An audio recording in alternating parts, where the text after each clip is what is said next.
Welcome to With One Accord, a brief time presented by the Houston Chamber Choir each Monday and Friday to join us together and to be renewed and refreshed through the power of choral music. I'm April Harris, Manager of Operations, and I'm thrilled to host today's Education Spotlight. Today's episode shines the spotlight on Dr. Paul Heins, Associate Conductor for the Gay Men's Chorus of Washington and the founding director of the organization's youth chorus, GenOUT. Paul has a comprehensive background in music education, previously teaching music theory, piano, and introduction to voice at Georgetown University. He previously served as a director of the concert choir and music director for the university's opera and musical theater productions. Since founding the GenOUT Youth Chorus in 2015, Paul and his students have been a community beacon for the DC area. GenOUT, which is one of 9 vocal ensembles for LGBTQ+ and allied youth in the country, has welcomed over 100 students from more than 4 dozen schools. The ensemble has continued to serve youth throughout the pandemic, offering weekly private lessons and rehearsals, virtual performances, engagement in social justice activism, and community building opportunities. As a native Washingtonian myself, I was especially thrilled to feature Paul and the GenOUT Youth Chorus for the season finale episode, inspiring examples of choral music excellence and innovation. After the interview concludes, stay tuned for an uplifting choral music selection performed by the GenOUT Youth Chorus. Enjoy! I'm joined today by a wonderful guest from my hometown, Associate Conductor of the Gay Men's Chorus of Washington, D.C., and the Director of the organization's GenOUT Youth Chorus, Dr. Paul Heins. Paul, thank you so much for joining me here today. How are things in DC? Things are great. The vaccination rate is getting higher and higher, and things are starting to open up. And we're looking forward to, fingers crossed, returning to in-person singing in the fall. So the light at the end of the tunnel is getting closer and brighter. Agreed. And I also hear that in DC, the cicadas have made a 7-year return. How about that? Yeah, I think it's 17 years. It's even longer. So yes, they have made a return. I have not seen any just yet, but I think folks in the suburbs have seen them quite a lot. And a lot of my friends on Facebook are posting pictures of their cicada sightings. So that's kind of fun. So, Paul, let's talk a bit about your background. How long has music, choral music, been a part of your life?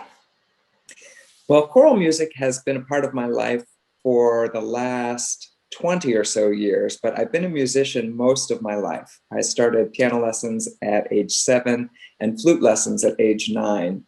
All of my degrees are in music, and it's my doctorate that is in choral conducting. I've been conducting choirs for about 2 decades. My background includes about a decade at Georgetown University, also a decade at the Lesbian and Gay Chorus of Washington, D.C. And I've been at the Gay Men's Chorus of Washington and with GenOUT since August of 2014. That's good. Yeah, you said, are you a choral singer as well, in addition to conducting? I have sung in choruses as well. Probably my experience that I'm most fond of is my time during my doctoral work, where I sang in the chamber singers at the University of Maryland. We sang some beautiful repertoire, including Poulenc's Figure Humaine, and even took that piece to Seoul, South Korea to perform for the World Congress of Choirs. I would not consider myself a solo singer by any stretch of the imagination, but I love to join my voice with others. Wonderful. And when did you decide that you wanted to pursue music professionally as a conductor and an educator? It was a happy happenstance in that I had accompanied choirs for years and years, and there were several occasions where the conductor left suddenly, and I had to fill in on an interim basis as conductor. And it just so happened that that experience was a positive one for me and for the singers. I seem to have a knack for it in terms of organizing the rehearsal that was really meaningful to choristers. And people trusted me and were able to be vulnerable with me. And that just made me think, well, this is a career that is perhaps my niche. So that's what I went into, but was not my intent. I think when I was in undergrad, my thought was that I would end up being a band director, but band is a far distant part of my memory. So in addition to being the assistant conductor for Gay Men's Chorus of Washington, or GMCW for short, you are also the founder and director of the organization's GenOUT Youth Chorus, one of 9 vocal ensembles for the LGBTQ plus and allied youth in the country. That's right. What were your initial goals when creating the chorus? We recognized a need for youth choruses that served LGBTQ and allied youth when we did outreach performances at schools. The Gay Men's Chorus of Washington had for about a dozen years sent teams of singers into local schools for basically pep talks. This was at a time when GSAs were just getting started. So it was a chance for queer youth to meet queer adults and realize that life will get better, to commiserate with the kinds of challenges that they were facing as young people, and to talk about what the future holds and what the possibilities were. And it was after one of these meetings that a teacher asked us, will you ever create a choir for young people? And our artistic director, Dr. Thea Kano, said on the drive home, why not? And so she talked with the executive director. They laid the groundwork for it in terms of figuring out a budget. I was brought on that fall as the associate conductor, and my mandate was to get GenOUT up and running. So I spent the fall researching youth choirs, and especially queer youth choirs. And by January, we were ready to go with our inaugural class of 9 singers. Wow, wow, wow. You said from fall to January, that's less than half a year that it took for you to create this wonderful project. Well, I did work pretty hard and pretty fast, and I was fortunate that there were a number of youth choruses in the Gala choruses movement that had already been established. And so I could contact them for advice on policies and for the kinds of paperwork that you need to safely integrate youth into an adult organization. And of course, I had already understood what social justice repertoire looked like because I had been conducting the Lesbian and Gay Chorus of Washington for 9+ years. So that part was probably the easiest part. And we already had a relationship with a lot of schools. So I was able to reach out to them and let them know about this new opportunity.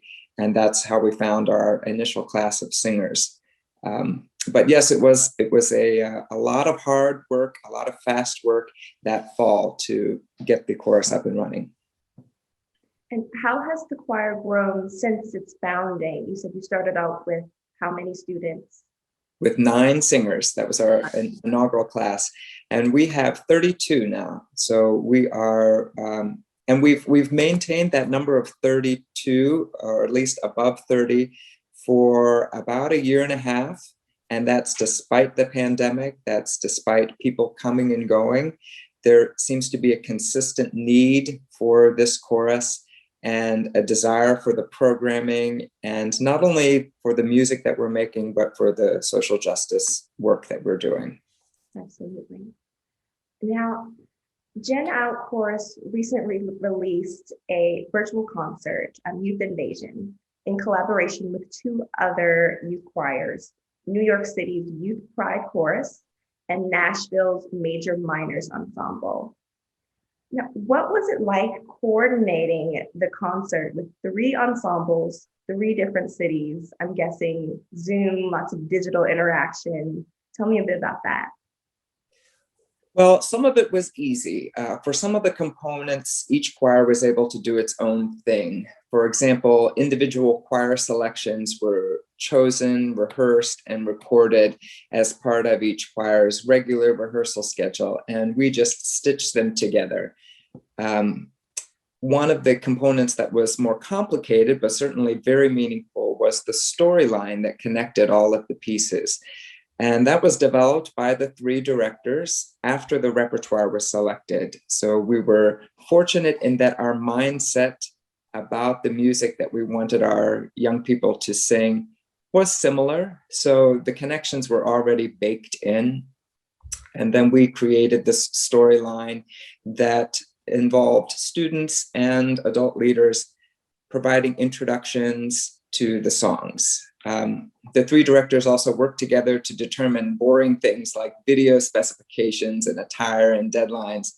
And we collaborated to rehearse the joint work Up to the Mountain. And for that piece, we figured out how we would interpret the piece, how we would create rehearsal tracks, and how we would plan for joint rehearsals and lead them via Zoom. We also reviewed all of the recording submissions to select the 4 soloists featured at the beginning. And of course, students were a major part of the production. They learned a lot of music, they recorded it, they participated in discussions that created the fodder for narrator scripts, and they served as narrators themselves throughout the concert. Mm-hmm. Now, I watched the concert. It was amazing, informative, energetic. I could tell that a lot of love went into the creation of the concert. Definitely.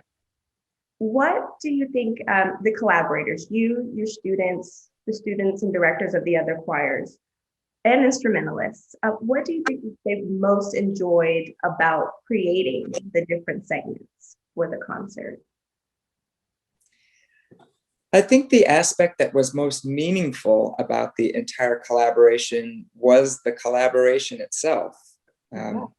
Working with others in your chorus and working with other choruses was not only a fun project, but it was also a chance to be connected to someone else at a time when we were all trapped in the 4 walls of our own homes. There is a lot of very, very delayed gratification in creating a virtual choir recording. You work for months and months, you hear nothing but your own part all by itself, all the while wondering if your part will mix in well with the others to create something beautiful. It really takes a lot of vulnerability and trust. And I'm very proud that these are 2 qualities we developed to a heightened degree in GenOUT this year. Mm-hmm. Yep. A major motivator and thematic focus for the concert was the concept of beloved community. Can you explain a little bit about that concept? Sure. The idea of the beloved community was popularized by Martin Luther King and signifies a community in which everyone cares for everyone else. It's a community where fear and hate, hunger, homelessness, poverty, all those things are absent. This spring, one of our collaborators, Nashville Major Minors, focused its social justice work on Dr. King and on those concepts of beloved community and his desire to build that beloved community. And that takes the form of examining ourselves, understanding how our actions have hurt and continue to hurt others, whether intentionally or unintentionally. Dr. King wanted us to be aware about how our biases and assumptions can affect others, and to have the skills to be able to set those biases and assumptions aside. He wanted us to be humble, to recognize our imperfectness, to learn from the mistakes that we've made. And he wanted us to be truthful with each other, giving and receiving humbly the honest feedback that could benefit ourselves as individuals and the greater good as a community. And what's interesting is all of those goals are the goals that performing ensembles have. And it's especially true for our choirs that are rooted in social justice. Additionally, the idea of a beloved community created among 3 groups of young people from dramatically different parts of the country was really a beautiful image that summed up what we were trying to do with the collaborative concert. Yes, wholeheartedly agreed as an audience member. Thank you. The Youth Invasion concert was extremely accessible programming. It was free virtual offering, and it also included an ASL interpreter for the hearing impaired. And I'll also take this time to mention that DC is the home of Gallaudet University, the world's premier higher learning institution for individuals that are deaf and hard of hearing. In your opinion, Paul, what is the importance and impact of equitable accessibility in artistic creation and showcase? I think first I'll talk about the component that you mentioned first, which was that this concert was presented for free. We in GenOUT and GMCW were very fortunate to be in a financial position that was and is healthy, so we could offer this program at no cost. This is in thanks in large part to the financial stewardship of our executive director and our board, but it's also a result of the community that GMCW has built over 4 decades of music making. We're celebrating our 40th year this year. For the last year, the whole world was hurting. Very few of us were benefiting financially from this pandemic. Every dollar in your wallet was precious, and the uncertainty of the short term and the long term made every dollar even more precious. Despite all of that, our supporters recognized the value of the chorus as intrinsic to who we are as a community, and they kept us going. They wanted to make sure that there was a GMCW and that there was a GenOUT on the other side of the pandemic. And they stepped up to ensure that we not only survived, but thrived. So offering the Youth Invasion concert for free was a small way of giving back to the community.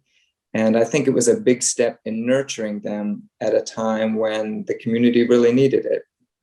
For many, many years, GMCW has provided ASL interpretation for its main stage shows. As you mentioned, there is a large deaf community in the DC area, and there is also a large deaf queer community in the DC area. And we believe it is important for these folks to feel welcome and included as guests at our shows. I suppose the practical impact of ASL interpretation is facilitating the enjoyment of a performance by people who could not otherwise access it. But on a larger scale, the ASL interpretation is a visible piece of our ongoing efforts to reach out to and embrace all people. Another visible piece is the performers we feature. Ensemble and solo repertoire in recent years has uplifted the voices of people of color, of trans, non-binary, and gender non-conforming people, and people who are racial and ethnic minorities in this country. And without meaning to sound trite, I think we work hard to make sure that the second word in social justice doesn't mean just us. Very well put. Paul, another critical topic addressed by your students during the Youth Invasion concert was uplifting without appropriating. Now, how did your students navigate this when preparing the performances of different traditions and cultures? That was something that was really important to us, and I'm glad for this opportunity to share about the process that we took to make sure that this was a part of our concert. If I may, let me start by reminding your audience that GenOUT's mission is to give LGBTQ+ and allied youth a voice and to connect that voice to the community. We believe in the power of voices raised in song to educate, to celebrate, and to remember, and to change hearts and minds. Knowing how important it is for the world to hear our voices, we acknowledge the important responsibility to uplift the voices of marginalized composers and cultures as part of our repertoire. I selected Indiko Kelibawo to provide our singers with an opportunity to sing in a foreign language and to learn about a different culture. And plus, it's just really a cool piece. As part of our learning this piece, we included several presentations by a former Peace Corps officer whose experience included working with the Xhosa people and learning their language. We took the time to understand what the text meant, and we were really careful to practice the pronunciation so that we could interpret it as accurately as possible.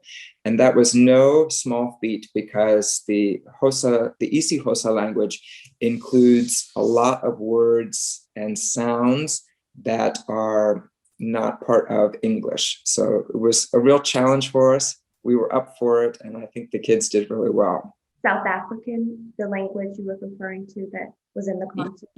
Yes, the name of the language is Isi Xhosa, and that describes the language of the Xhosa people.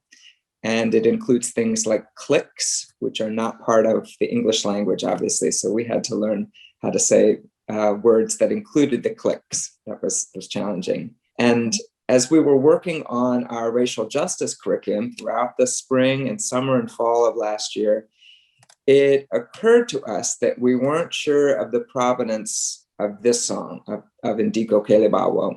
There was nothing in the published score to indicate that the Xhosa people had given this piece freely for transcription, and nor could we find out from the publisher if the Xhosa people were benefiting financially from the publication.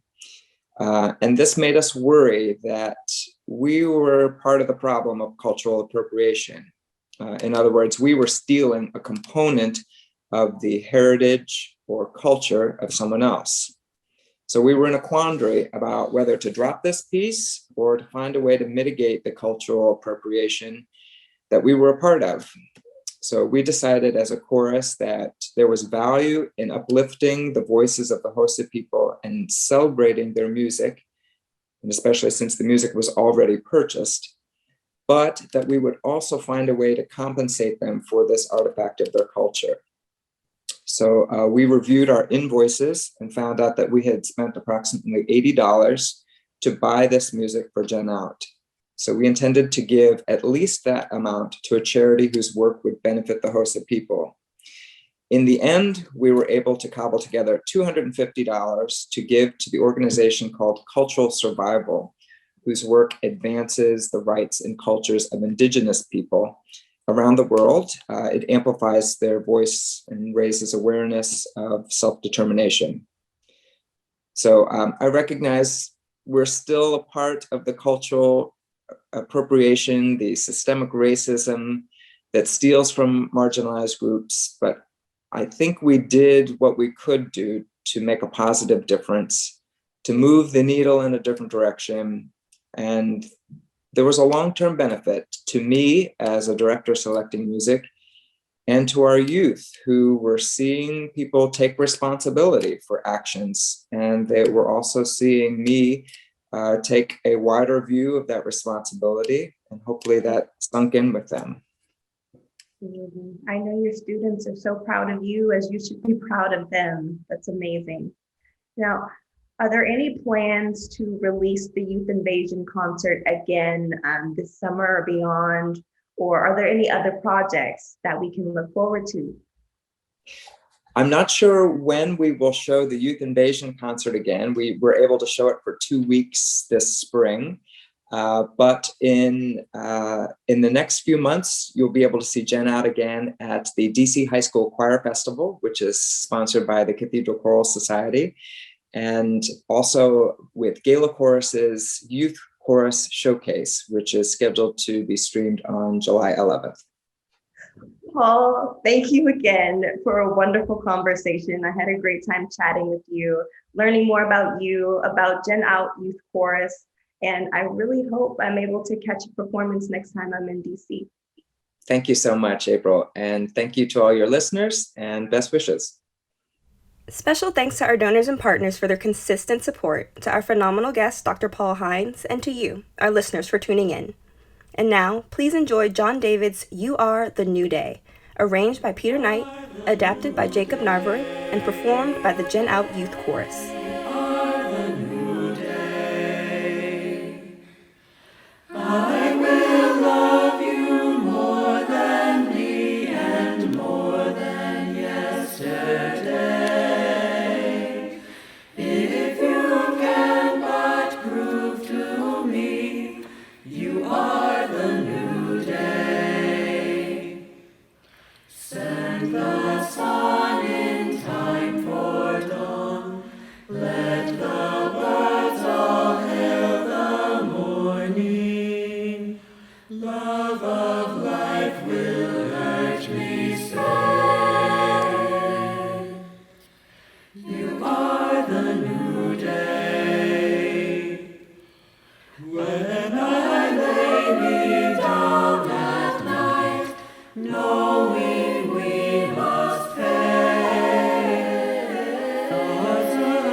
Houston Chamber Choirs with One Accord is your one-stop shop for choral joy.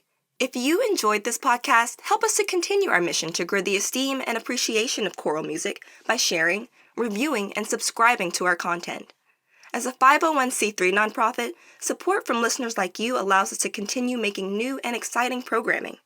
For more information about us and how you can support our work, please visit houstonchamberchoir.org/give.